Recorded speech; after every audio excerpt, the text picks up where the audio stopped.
her zaman her şeyi saldır.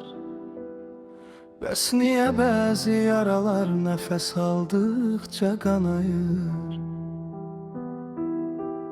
Gece yine çöktü çiğinlerime, ulduzlar şahittir sessiz ahıma. Bir sevgi vardı sanki möcüzeydi, İndi hatiresi kaldı günahıma. Ellerim üşür boşlukta sensiz, adını yazıram dumanlı şüşeye. Silirəm, yine yazıram, unutmaq olmur ürəyə, düşənir ürəyə. Herkes deyir keçer ama keçmir bu ağrı içimde.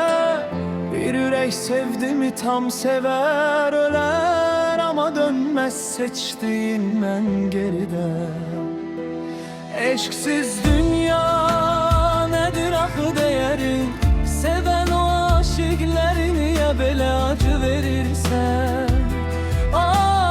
Eşksiz dünya nedir akı değeri, yüreği yanır sönmür niye sus değilsen? Eşksiz dünya karanlığı bir mezar, ne nefes var ne de bir ümit yeri. Sevgi verdin sonra aldın geri, bu adalet mi dünya, söylemene değerim.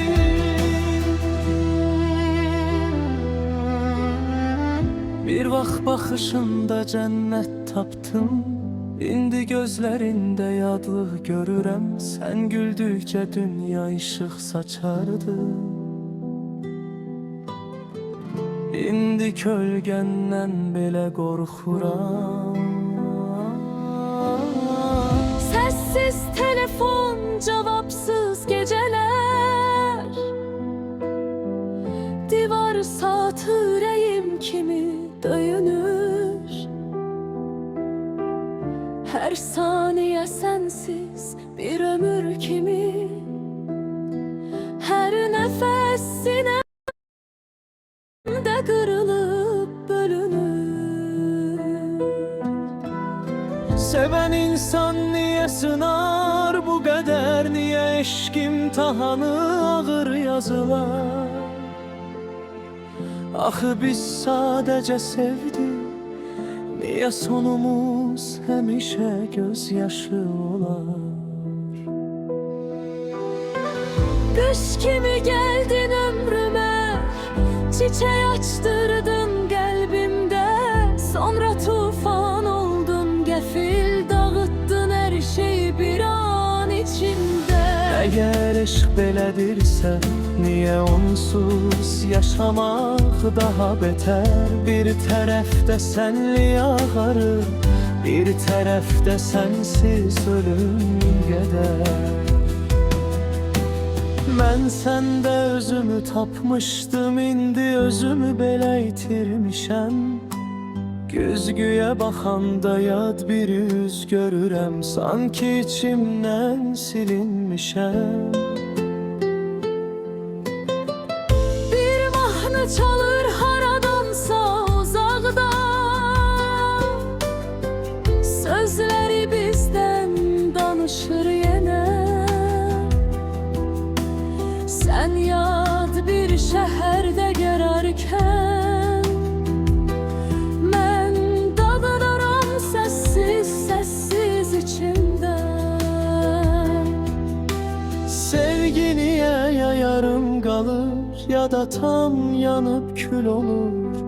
Niye en çok seven taraf həmişə en çok yorulur?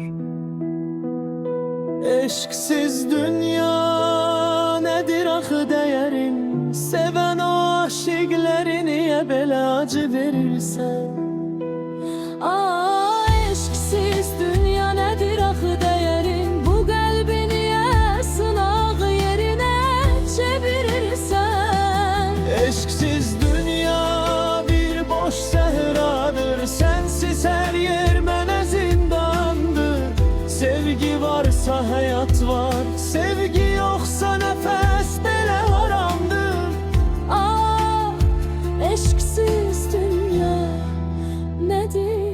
ahı değerin? De, niye sevdik diye cezalandırırsan bizi?